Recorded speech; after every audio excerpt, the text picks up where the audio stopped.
Hello, Anu. Great to have you here for a conversation on the international development sector, focusing on India. Delighted to be here, Nishant. Looking forward to our discussion. And really, congratulations on the work you do. We really need people to amplify and talk about the social impact space. So, Thank you, congratulations. Anu. Thanks a lot. I really appreciate it. Thank you. And thanks, for featuring as a guest speaker on the platform. Really appreciate that. Let me share a brief introduction. Anu Prasad is the founder and CEO of India Leaders for Social Sector, a leading non-profit in India that builds and nurtures capacity and talent in India's social sector. Before setting up ILSS in 2017, Anu was the founding deputy dean of prestigious Young India Fellowship and a founding member of the Ashoka University, the first liberal arts university in India. Prior to joining the social sector, Anu held leadership roles at multinational companies such as American Express and TNT. At MX, she led MX Global Financial Reengineering to launch MX Financial Resource Center in India. At TNT, she was the head of the finance for companies North India region. An entrepreneur at heart, Anu was also co-founded and managed a successful travel company. She's also been a consultant for the Dell Foundation on its education projects. Anu is an avid reader, an active volunteer in civic causes, and a passionate believer in lifelong learning, all of which she incorporates into the ILSS proposition of lifelong learning and values-based leadership. She also mentors young professionals and senior leaders and sits on the board of two non-profit organizations. Anu graduated from HR College Mumbai and received her MBA from IMI New Delhi. India Leaders for Social Sector is invigorating the development sector in India. It's a trailblazer and it's bringing in a fresh perspective through leadership development and capacity building programs. You set up India Leaders for Social Sector. So please do share with the audience your transformative journey as you channeled across various facets of life and work. Also in the context of being a woman entrepreneur, that becomes even much more special. So you do share how's your experience as a woman entrepreneur in the development sector. Thank you, Nishant. That was a long introduction. Thank you so much for sharing. So yes, I've had 6 career shifts in my lifetime, and I really do think that's the future of work. My father was in Mahindra and Mahindra all his life. Literally from sort of the first job to he retired from that. That's no longer going to be the normal. I was in the corporate sector. I have been an entrepreneur. I've been in the education space. I'm now in the nonprofit as a social enterprise. I've been a stay-at-home mom for a couple of years. And I think these are all important sort of career shifts that I've made. Sheryl Sandberg rightly said, careers are a jungle gym, not a ladder. And I totally believe in that. I think the thing that for me has been that in hindsight is 20/20. So when you're planning your career, you can always look back and say, oh, I did this and I did that. But the truth is that I think for me I always like to problem solve. Even at Amex, we were a startup. I mean, Amex is a global sort of multinational, but it was setting up their financial resource center. So it was like a startup environment. We were doing something which eventually became the IT-enabled services, the whole BPO. It was, Amex was literally the pioneer because it brought all its financial services to 3 centers across the globe, and we would sort of migrate work. So a lot of training, of course, that you learn in the corporate world, you put through change management, time management, build on your abilities. Those are things I really value. Amex was also a great company to work for. So, understanding how an organization can be employee focused. I think the thing that kept me going was just this tremendous curiosity, wanting to be a problem solver, learnability. I think number one rule, if you lose your learnability at some stage in your career, it's a death knell. So really, all these listeners on the podcast, I think what Nishant is doing is fantastic. You must be an active listener. these are things that I learned along the way. As the dean at Ashoka, I was very popular. And I used to sometimes wonder that, what is, why am I such a popular dean? I realized because I had an open door policy and students would come and talk to me. So, these were things that I think have been important in building my career. Some of the things that I feel will help people navigate multiple careers really is this whole not getting very hardwired, being open to learning, having a strong learnability, listening to podcasts, reading, having the humility to sort of ask questions. Those are things that I think worked well for me. I'm very entrepreneurial by nature. And I encourage women, more women. As a woman entrepreneur, Nishant, it's not so much a woman entrepreneur as much as an entrepreneur who's also a woman. But I think the main thing that I feel is the responsibility of being a sort of role model for other women. Women make only 20% of the working population in India. So the statistics for India's women, labor force participation has been shrinking, in fact. So I just feel like if there is a way to sort of amplify, the work women entrepreneurs are doing, encourage younger women, mentor them, that's the role I see myself in. My team comprises largely a lot of women, and they're fantastic. We've bootstrapped our organization. So I think I see myself more as someone who could provide sort of mentoring and guidance to younger women that begin their career or have challenges at different stages in their career, including maternity breaks and all the breaks that sometimes happen to us. So that's how I see myself as a woman entrepreneur, more as someone who can be a role model for other women to be entrepreneurs, to come back from work. I took a break and I came back, and I can tell you it's very hard to come back to full-time work. So I want to talk to people that it can be done, So you brought about a very good, point, specifically for women, and I'll really love to, get a more insight on that. Coming after a break is so difficult, specifically in India. Now it's pretty, abroad people take sabbaticals, even at higher positions. It's very good. How would you, as a woman, try to more talk about that particular aspect of it? Nishant, two things. One is that the policies, organizations need to bring women back. And I see some organizations do a great job of it. And I must say GenPact is an organization that I feel is, and Tiger Tiger Tyagarajan as the CEO, really, there's a lot of women leadership. There's a lot of space for returning. They encourage returning mothers, because there's a lot of self-doubt. You feel like I've left off, will I be able to get the same role? Will I have to, my peers have gone ahead. Where am I?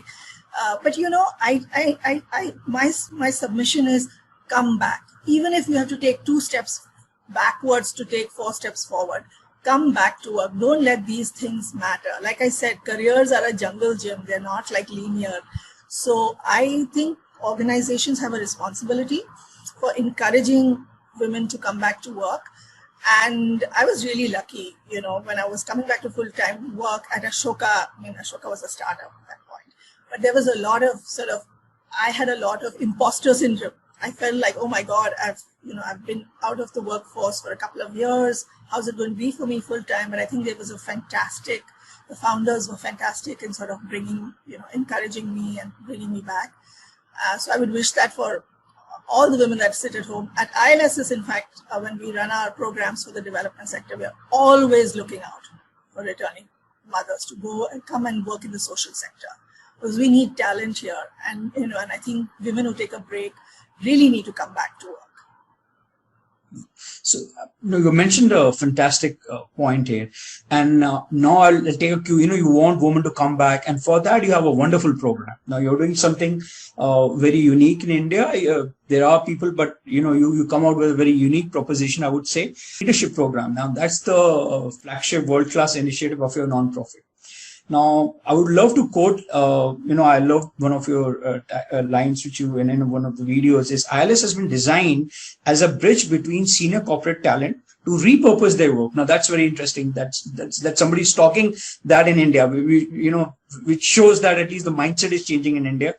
and to attract talent into the dynamic and expanding social sector, because social sector has become totally different now. It's very dynamic. You have evidence based. You have some of the best people now coming into social sector. You go to business schools, and one of the careers now today they would be saying is like, I want to be in social sector.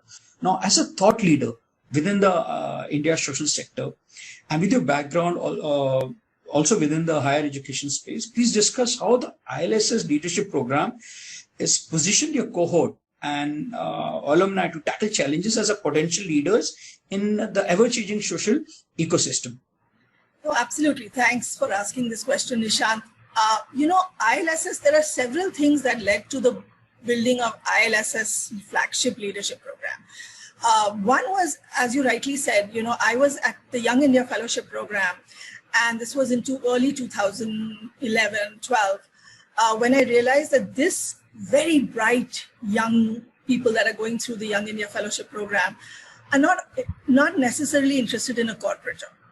They wanted to be in politics. They were really exploring public policy, politics, governance, government. And I was blown away because, the first placement year, I remember going to my cohort of, smart 57 young men and women and saying, hey, I have this great opportunity from this FMCG company. And they all looked at me like, okay, tell us where is, and I realized, okay, the wind is changing. So the good news is young people, in my generation, you wanted to get into an MNC bank. It was like career. Same with mine. Just work in a bank, become a doctor, an engineer, That's changing, and that's wonderful. So that was my first understanding of the development sector evolving. Teach for India had launched in 2010. Suddenly the brightest people were taking 2 years off. So I was seeing the trends. Also at the Young India Fellowship, we would see, we would give an internship opportunity to these youngsters, and they would always choose to work in the social impact space. So I was starting to understand the space, better. The other thing, Nishant, for me was, as the dean of this program, I used to sit in all the classes.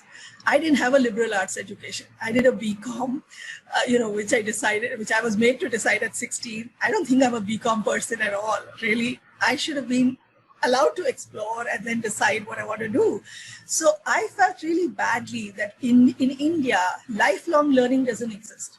There's no concept of continuous lifelong learning. You can go into a business eds, whatever you call them, those executive ed programs, but really learning for the sake of learning is not there. And I really enjoyed the classes. I used to sit in my own classes on gender, on sociological thinking, and really enjoying it. So I always wished that there was some program for people my age group that would go back to school.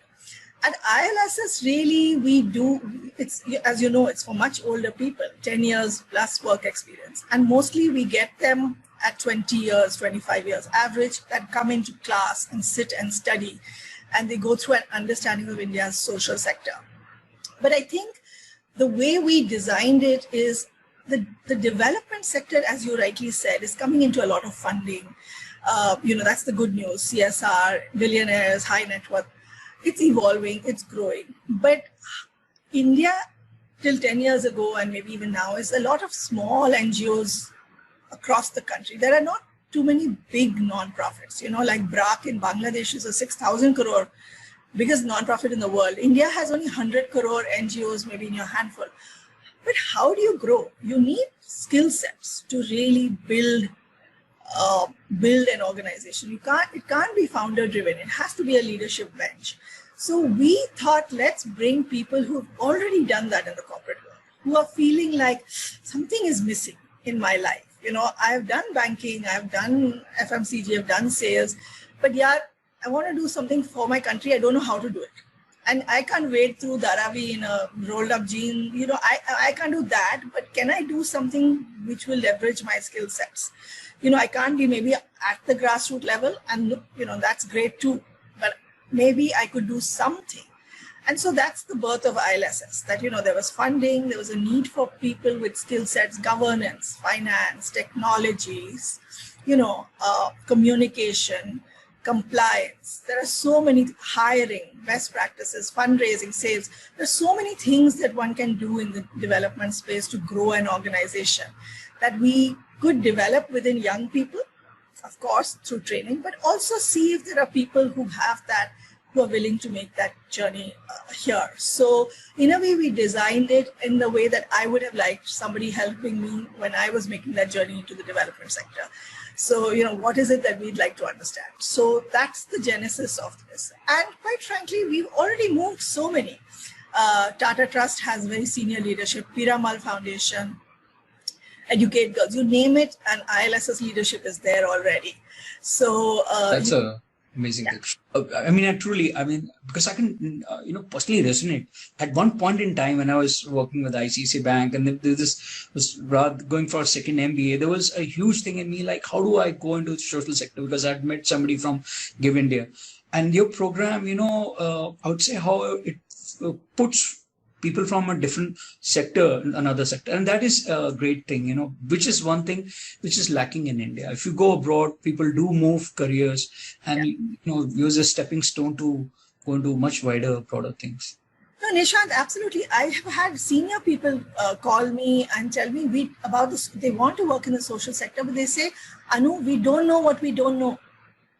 Because quite frankly, the social and the private have worked in silos. In fact, Nishant, my husband's in the private sector. And when I started ILSS, I asked him a few questions like, Sanjeev, do you know about so-and-so? I mean, Shaheen Misri, he knew. So I, huge respect for Shaheen, that she's like known across sectors and industries. But most of the seminal work that is happening in the development sector is a little bit not known because people are too busy doing the work and nobody's busy talking about it. But I just feel like, we help you understand and make an informed decision. You have a skill set, you come from experience, how can you leverage it to be effective as a leader in the social sector is our aim through our leadership program. So, and we moved many, like I said, and we are very close to them. So we map their journey. So that's our story with the leadership program. And that's the genesis of why we started that program to begin with. Now, adding to what you're doing, you have, actors from a very diverse background who come into your program. Now, how do you collate them? How do you structure their thought process, which is very for a common good within the social impact sector? Absolutely. So, Nishant, one of the things is that the program is, we do go through a process of selection. I'll be very candid. We do see, a short essay. We want to understand what they're thinking, because there are lots of myths and perceptions about the sector. Some true, some not true. That it's very unstructured, that it doesn't pay you anything at all, and stuff like that, which is maybe some extent may have been the case, but it's changing. So for us, even when we are speaking to people who apply in our program, we are looking for some things. We're looking for curiosity, humility, listening. We're looking for not a very rigid mindset, because you have to learn and unlearn and relearn. And that's the bottom line. So how open are you to unlearning and relearning, and what is the reason why you're coming? So, some of that we do try to assess. I must say that we have more than 200 senior leaders who've gone through our program. We love each and every one of them. I think this whole learning journey is inward and outward, because we do work on your inward journey. It's a big step. Moving this from your corporate world to the social is in fact, we always encourage families to support it, because there is a haircut, there is a lifestyle change. It's going to happen.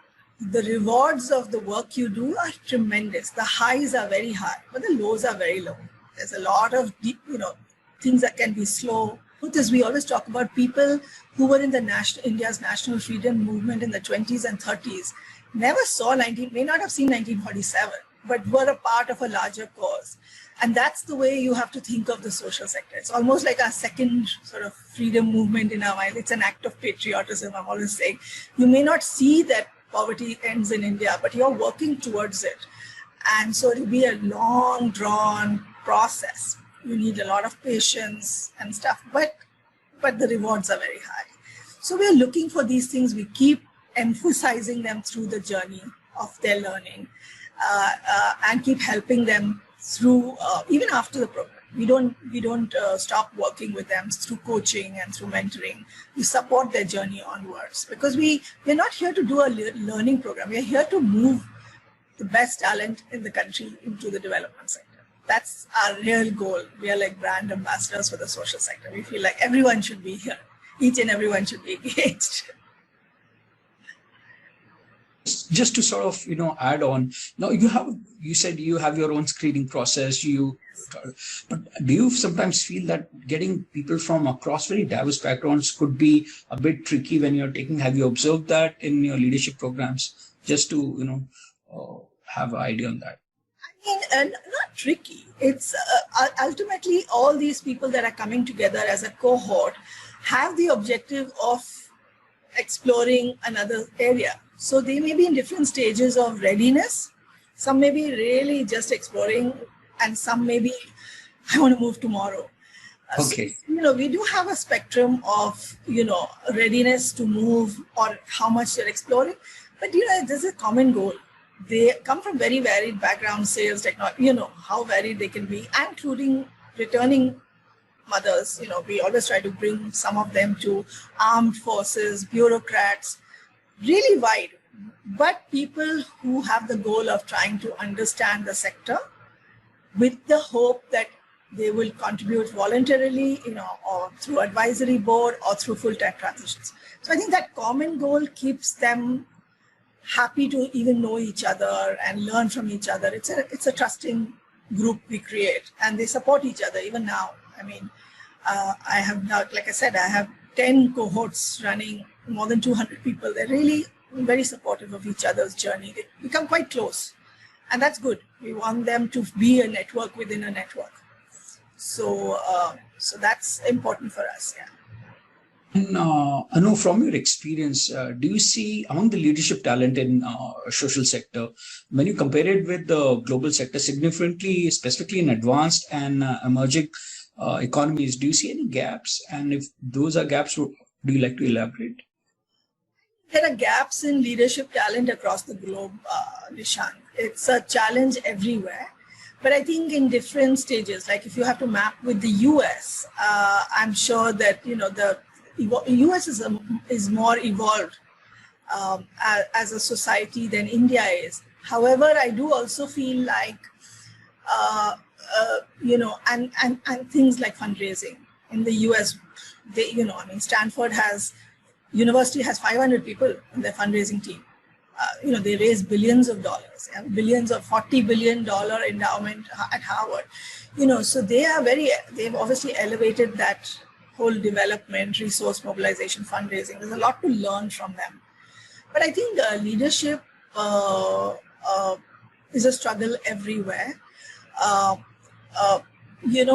do want to share that of late, in the last few years, there has been this new movement within foundations and within funders, which is called pay what it takes philanthropy, which is saying that, you should fund for programs, but you should also fund for overheads, because that's where the salaries, that's where the capacity building and all dry up, because funders would usually only want the money to go to the end beneficiary.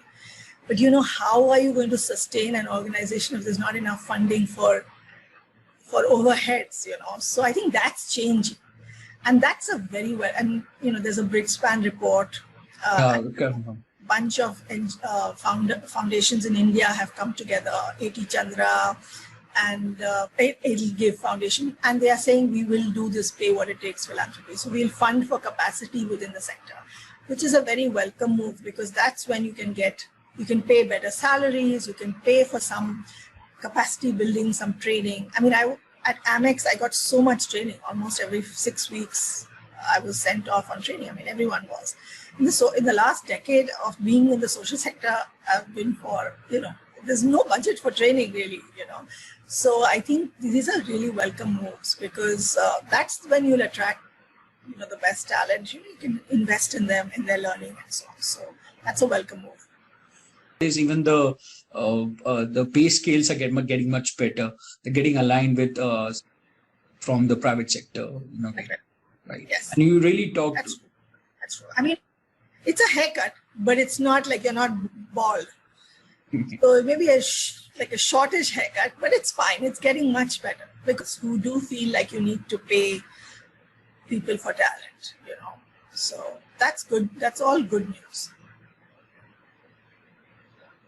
Now, when we talk about the cap, I was just wanted to know how much do you think is because of soft skills or lack of investment in leadership development? That could be a factor specifically in India or a lot of emerging markets, right? Absolutely. I mean, the fact that we exist, as a capacity building organization and we are getting funded is a great move, because I do think that even when I started ILSS Nishant, I was told that 2 out of 3 if there are 3 corporate leaders who try to transition into the social sector, 2 will run back to the corporate world. So 1 will stay because they find it so overwhelming. They are not prepared. It's slow, frustrating, unstructured, not enough resources, etc. So it can be frustrating. So I do think that this thing that where people are saying we need to fund for talent, we need talent, recognizing that a founder alone can't do it. How can you grow an organization as a single person? It's not humanly possible. You can grow it up to a point, but you need a leadership bench. If you have to create impact and grow and build sustainability, you need a leadership bench. So I think in India, it's we do spend a lot of time building those skills in our leaders, active listening, consensus building, because it's not hierarchical, right? It's more democratic. You can't you can't sit as a boss and dictate. You have to take people along. It's different in the sector. People are here for their passion and commitment for the cause. They're not here for a job. It's a mission. So the whole lens is different. So we do train in our program. We train people for these, to highlight these skills. Also self-awareness, understanding yourself. What is your motivation? Because if you don't understand why you're there, you'll run away the first chance you feel frustrated. So we spend a couple of days actually, delving into what is your motivation for doing this? What are the reasons? I think it's important, Nishant. And some of my alumni have told me that, when we feel very frustrated, we go back to, why are we doing this? And is that still hold true? And then we carry on. Because frustration to I guide. It's a tough, and it's very complex. The good news about India and the bad news about India is that there's so many, good news is there are so many opportunities to do good. Every street corner you can do some good, right? And the bad news is that there are so many opportunities to do good, right? And there's so much to be done. So that's true. Yeah, that's very true. Now we talk about impact evaluation. The development sector is sort of moving towards evidence-based. Now, evidence-based method might not be used in all the functions, but as a leader, how do you think it's important now to have a good quantitative, at least I would say aptitude, or at least a perspective to succeed in the development sector? So it's critical. For so many reasons. For fundraising, for scaling, if you can't measure your impact, how are you going to get more donors? It's absolutely critical. What I do feel is that social sector leaders, and I remember I sit on 2 nonprofit boards as well. If you don't have the quantitative skills, then you need to be smart about aligning yourself with people that can help you. Even it's not just your impact measurements and monitoring. It's also, budgets, your cash flow. It's so many things that you need to understand and sort of be on top of, compliance, everything. So I think even people management. So I feel like it's absolutely critical. In this, it's a competitive environment in that way. Funding will go to the organizations that are doing seminal work, of course, but are also being able to report it. If you're doing great work, but you have no way of sort of showcasing that, or It doesn't make any sense. So you have to have it, whether you don't as a leader personally have it, you need to know the importance of having that. So you get a consultant, you figure it out. There are lots of I feel like there are lots of very smart financial sort of leaders in the corporate world who are willing to actually handhold a non-profit in this journey. So you could have that kind of mapping. You bring them in as a consultant to work with you pro bono, but help you with some of your sort of strategies. And so if you're a smart social entrepreneur, you can figure out ways of getting this if you can't figure it out yourself or you struggle with it. But it's a non-negotiable, absolutely. And you think there's been a sort of a decisive paradigm shift in the last 10 years in this aspect? Because it moved from charity to philanthropy. Philanthropy, I have every 6 weeks, I have a detailed review with my funder. In the past, people would write the check and then not be in touch for the whole year. I hear that. I have not, in my time in the sector, I haven't seen that. But I believe in the past, you would get a check and largely, you could then touch base with your donor whenever. But I haven't seen that. In my experience, there are, not monthly, but every 6 weekly reviews. That's the difference. It's philanthropy. There's a lot more of sort of evaluating, strategic guidance, sort of hand-holding even. So I think that sector is changing. Accountability. There's a need for building greater transparency. Greater transparency and accountability. Absolutely. The sector is getting CSR money, HNI money. Mr. Premji is $18 billion. And he's done phenomenal work. He's been. But it comes with this whole need to be transparent, to have clear sort of reportings and guidelines, etc. Absolutely. You touched upon quite a few very important aspects. But before, let's come to fundraising. And you have another fantastic program. You're doing fundraising is, I think, one of the most important integral aspects, specifically for nonprofit during the early stage. So when you do speak about how much needed, the fundraising program in our country, which does not have a very sound ecosystem for either raising capital and the whole, it's not that efficient.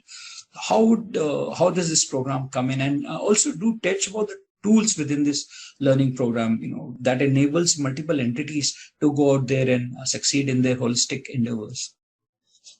So Nishant, fundraising, I saw it firsthand because when I was at Ashoka, early days, when Ashoka didn't even exist, it was an idea in the head of the founders. Ashoka came into existence in 2014, so it's not even been a decade.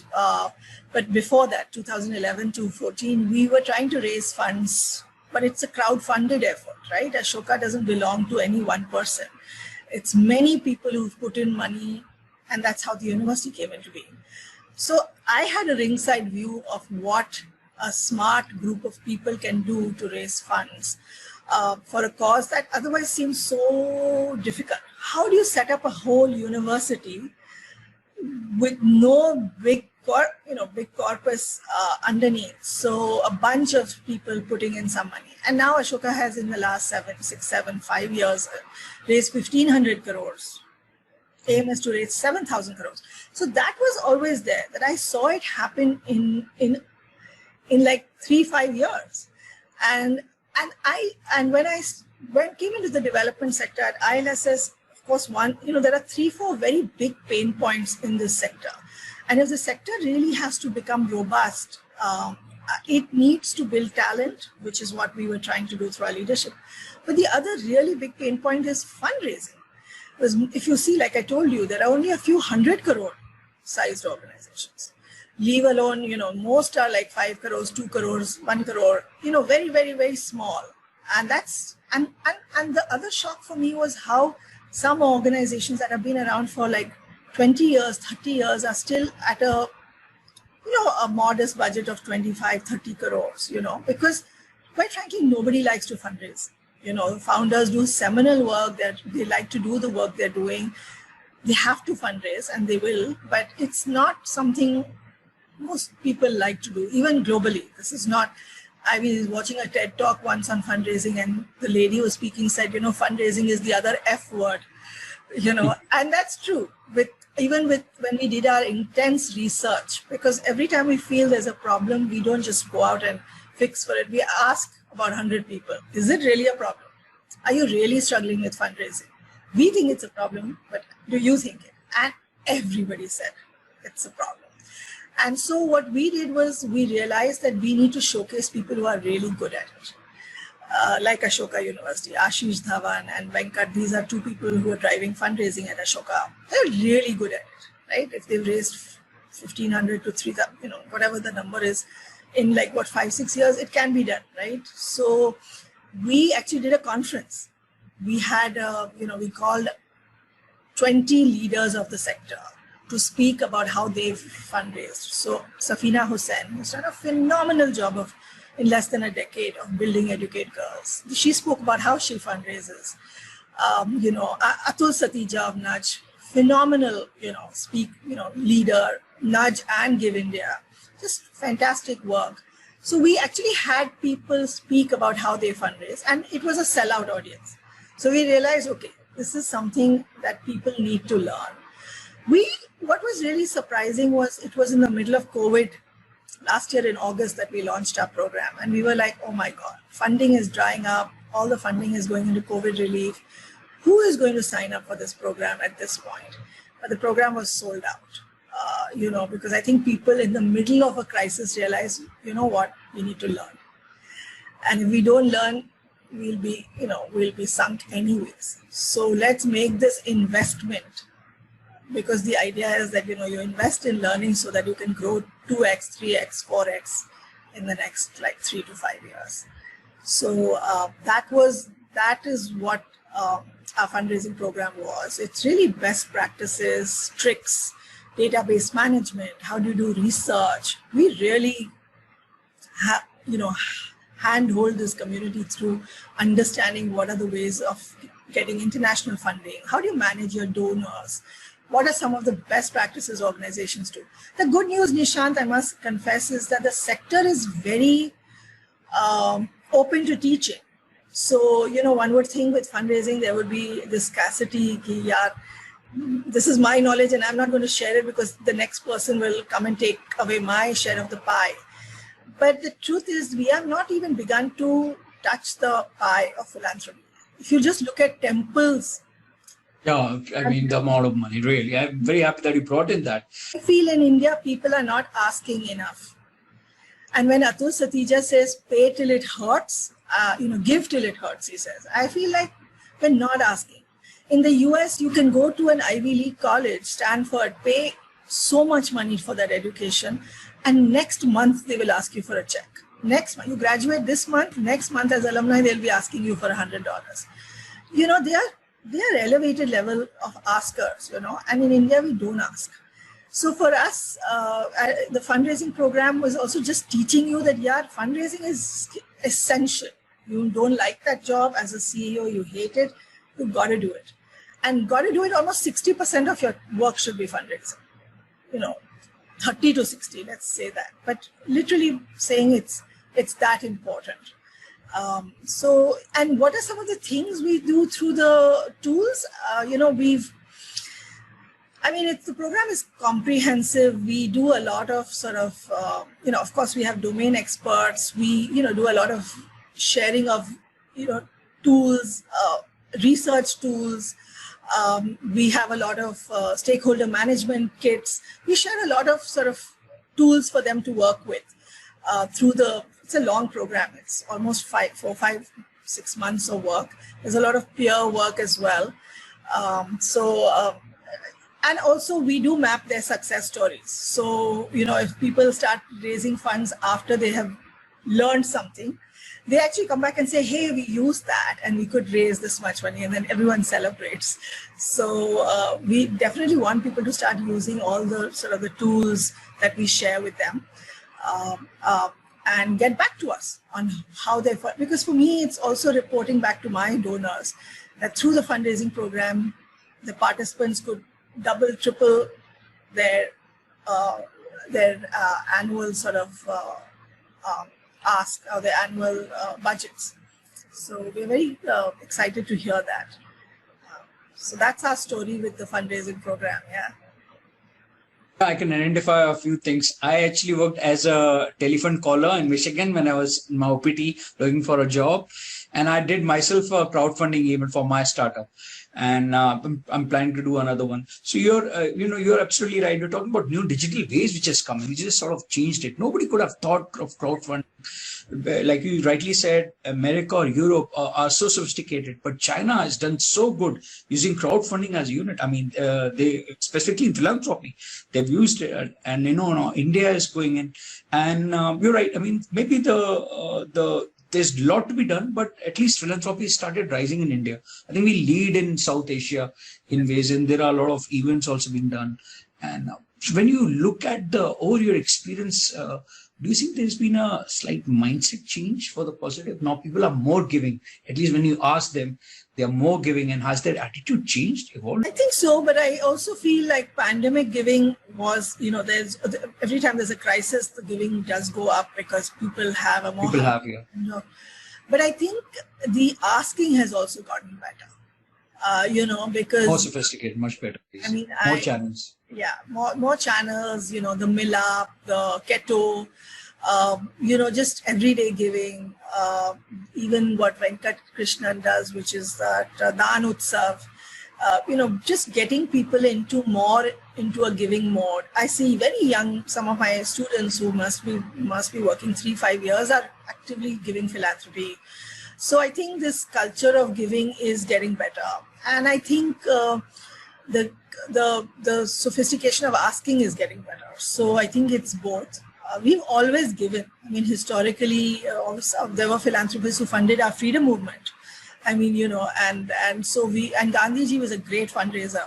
If you read his story, he would say, not more than 1 rupee and not less than 4 anna. That was his fundraising strategy. And that's how he sort of, there was no social media. How did he get the whole country together? Really, he had this fantastic sort of way of engaging with the population. So I think that it's definitely evolved a lot.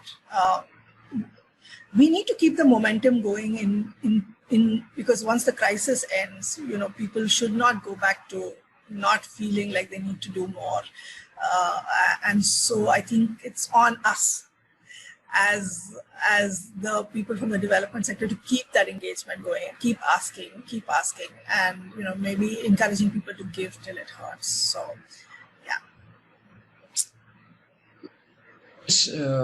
you spoke about quite a few things, and before we come to the learning aspect, I had a question which now I just forgot. When you were talking about, I had something in my mind which came up, but we'll go to the education space, because that's one of the most interesting. You're making a lot of changes there.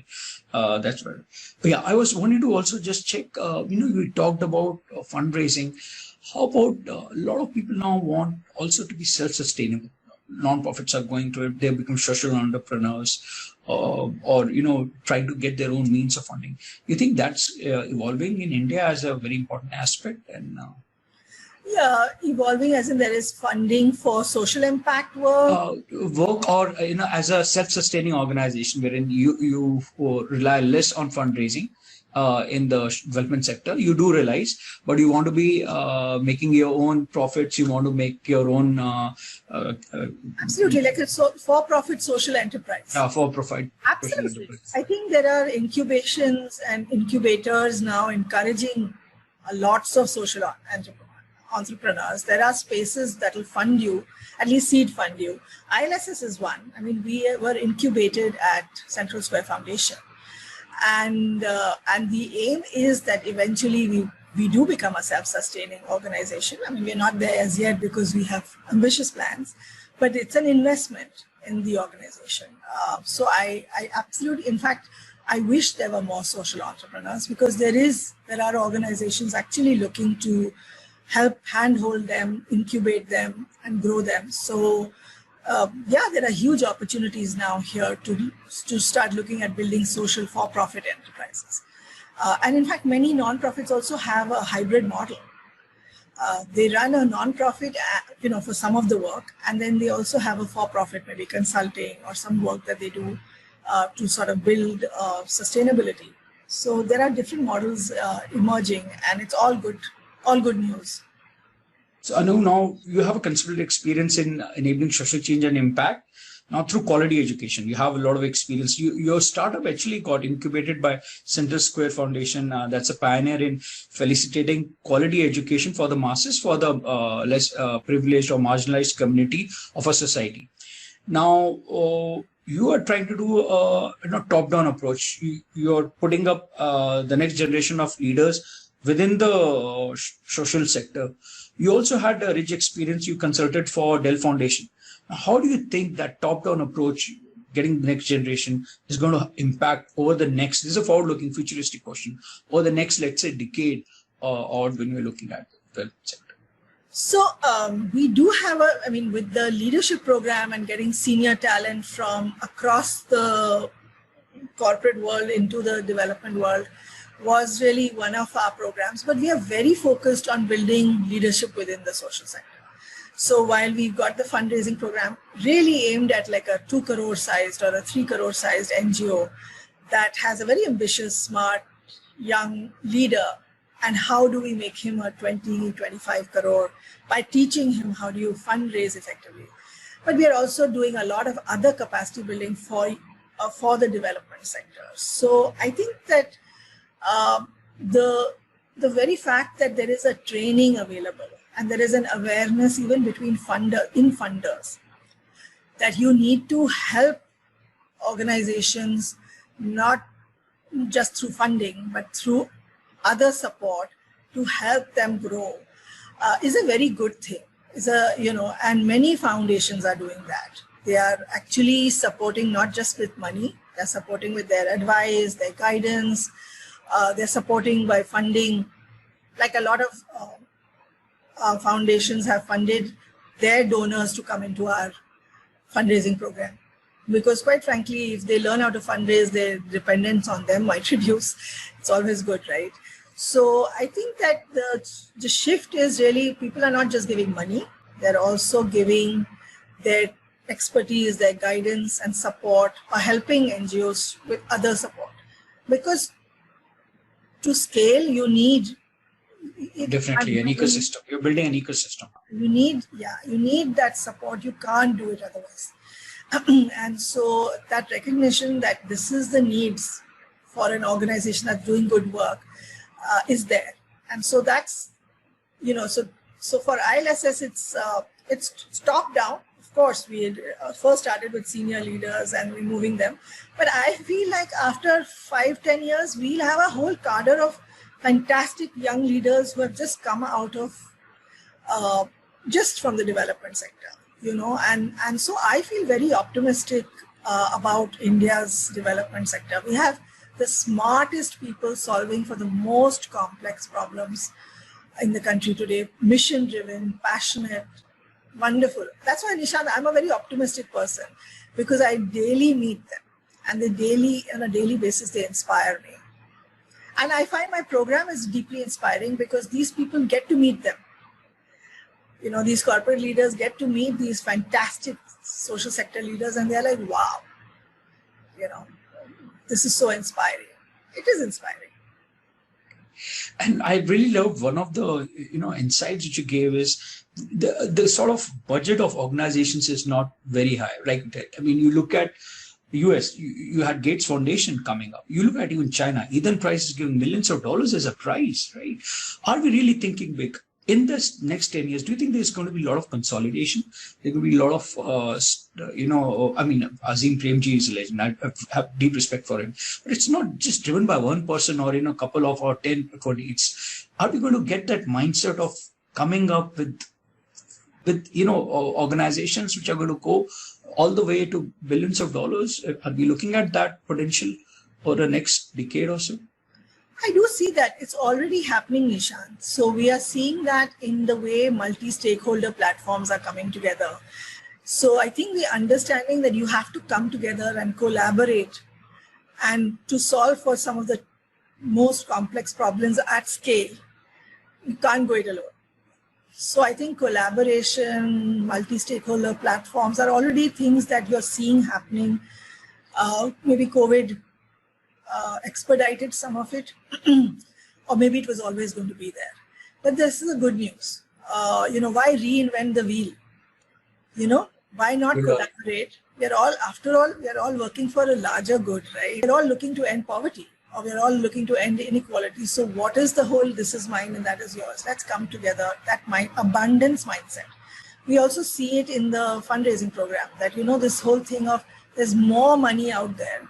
So let's collaborate, let's exchange notes, let's understand best practices, and let's try to get more money. Let's tap into the Marwari Samaj. Let's tap into Rotary. Let's tap into so many different fundings that people are not traditionally tapping into to get more funding into the sector. So I think that thinking is already there, and I think it's really welcome. Social exchange is coming in. Things are happening. Let's hope so it gets consolidated. That's what would be the mantra maybe in the next decade.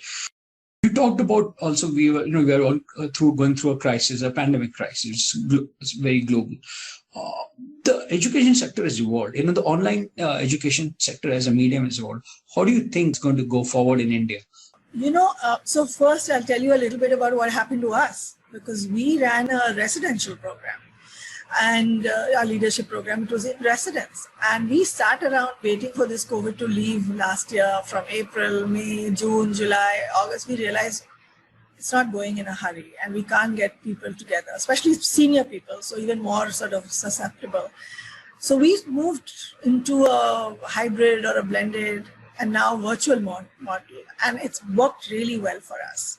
You have to use the right kind of sort of learning tools, and technology is really enabling. You can have breakout rooms, you can have discussion, you can do a lot of stuff, and it's been great. It was a shock for me because I like the classroom. I like spending time together in residential. There's a lot to learn outside of class, but this has been great for us personally. I also have global access now. So I have people from New York or wherever coming and speaking to me because I don't have to fly them down. They're just on Zoom now. So those are some of the perks of really having a virtual learning module, no commute, etc. But I do also feel in India, forget what I'm experiencing, I think, there is a digital divide. It's only a small percentage that is getting access to online education. There is uninterrupted power supply, no internet, unaffordability to buy devices. Those are the realities for a lot of the children, today. And that is something that, worries me. How do they do? They've lost 2 years of their school life. And it's just heartbreaking for me because school is a place to, that is more than just sitting and looking at a screen. Screen time is hard. You spend 2 hours in front of a screen and you can start getting a headache. How do you spend like 8 hours? So I think it's a good thing that there is technology that enables online learning, but I would like, at least for my school children, and even for us, my not so young children in my ILSS program, to be able to go back to a classroom. There are some benefits to, to being together in a learning space. So I think a hybrid may be the way to go, but India is far away from being totally online. We're not there yet in terms of our infrastructure, and it impacts the poorest. So, that's the sad part. Yeah, that's true. I think we still have a long way to go. But I think things are sort of still moving towards a bit of online. Like you said, you did a blended. There's a time that people innovated, and you might not have thought about doing anything blending 2 years back, but now it works out so perfectly for you. Yes, it has. I think every crisis has an opportunity, and this was our opportunity to try it out. And also my alumni, the people who are waiting for the program, they also said, okay, let's start learning. Seekhna hai, now we are waiting to get into a classroom, nahi ho pa raha. Let's start the process. And we really enjoyed ourselves through the learning. And of course, they also came in April, just before the second wave. We did bring them down for a few days, and that was also fun. So we'll never take away the residential aspect of this leadership program, because immersion, how do you go into the field and see, there is some value to all that, but there's great value to all that. But for now, we are virtual. We're virtual because we're expecting a third wave. So, I don't see us meeting for some time. As a role model, as a thought leader, and as a leader within the development, or I will say international development sector, that's what you're covering in. What sort of skills or a message we'd like to, one, give it to people who maybe are making a move in the mid-level of the career, or people who just want to enter? What sort of things, one, attributes you like to see in them, or maybe some of the skill sets which you could talk about? Sure. So skill sets, I think I just feel like a learnability mindset. If you have, and I have my best students, Nishant, because I have dealt with students from 20s to 60s, right? Some of my best students are in their 40s, 50s, 60s, because they are really coming to learn. When you're 23, you're doing it for a job or something, so you're going through it. But this real hunger to learn and understand, and my best students are older. I had a gentleman who was 64 years old, high energy, high learnability. He heads a wonderful non-profit doing fantastic work in Bangalore. So I think, listening. In India, I think we don't emphasize how important it is to be an active listener, especially in the development sector. We want to discourage this rescue complex. A lot of very successful corporate leaders come saying, I am now going to come and save you. You don't need that kind of complex. You need to understand the context you're coming into. You need to listen. You need to have the humility to understand the area you're entering. So I think we encourage active listening, curiosity, asking questions. It's okay to ask questions. Just to not being very rigid in your mindset. Certainly no ego. So humility is a big one. Some of the things we routinely tell ourselves, Nishant, in ILSS is one of the quotes we stock is this famous Margaret Mead quote, which says, never doubt that a small group of thoughtful, committed citizens can change the world. Indeed, it's the only thing that ever has. Especially when you're doing something that's ahead of time and not yet an expressed need, this becomes so important. You can make a difference. Also, the other thing that, there's a story of a boy and a starfish in the beach. I don't know if you've heard the story, but I talk about it all the time. There are millions of starfish that have been, come on to shore. And this boy is throwing one starfish after another back into the ocean because if he leaves them, they'll die. And a man tells him, but there are millions. What difference how are you going to solve for all these millions of starfish? And he says, he throws one back into the ocean and he says, well, I made a difference to that one. And I think that's a very powerful story. And the last one we talk about, which is in our fundraising program, but even in life, is if you don't ask, the answer is no. And so you must always ask. Ask for help, ask for funding, ask for support. If you don't ask, the answer is no. So these are our three mantras that we use a lot at ILSS. And I wanted to share with you. Thanks. Anu, I really appreciate, you took a lot of time. You spoke in depth about not only your work and how the international mindset or the domestic mindset, specifically in social sector, is evolving. Now, we come to the last question. It's always the aha question from the middle road. Do share any aha moment, anything which sort of brings a smile to you back. I think there are so many moments in your life, I'm sure, but what sort of brings is the most important which you feel? Anything you want to share? I think for us, the aha moments at ILSS are really just the people we meet in the social sector. I mean, I'll talk about Anshu Gupta of Gooj. Every time I meet him, he inspires me. This is a deeply inspiring man. And so for all of us, the aha moments are really the leaders who actually don't make mainstream. I mean, Gooj still makes mainstream news. But they don't make mainstream news. They're not celebrated as the corporate leaders are. But they are doing so much work for our society, our community, the most marginalized, for our nation. And so for us, I have routinely cried when I'm sitting in my own class at ILSS because I'm seeing these people and what is their cause that they're serving for. and not even acknowledged sometimes. Funding is hard, but just making such a powerful difference in the lives of people that are totally unsupported, left behind. So I think we have many aha moments through the discovery. For us, it's literally discovering another leader in another organization that is doing fantastic work. And I'm always dying to go onto a mountaintop and talk about them. And guys, see these guys, they are doing this work and it's so inspiring. So many, many aha moments. I think the social sector, everyone should be engaged. It's not, if not as a career shift, listen, you need to work, you need to make your, you need to be economically, but then give volunteer your time, counsel or mentor an NGO leader. You have skill sets, see how you can leverage it. We are happy to support people who want to, just give their time. Give me 2 hours of your strategic thought process and we can use it for something. So everyone should be involved with, of course, giving, but also giving of your time, giving of your experiences, expertise, anything. So I think aha moments are really, social sector is the best place to be. And you think those giving more time, people are giving more time now as compared to, you think that there's been a shift?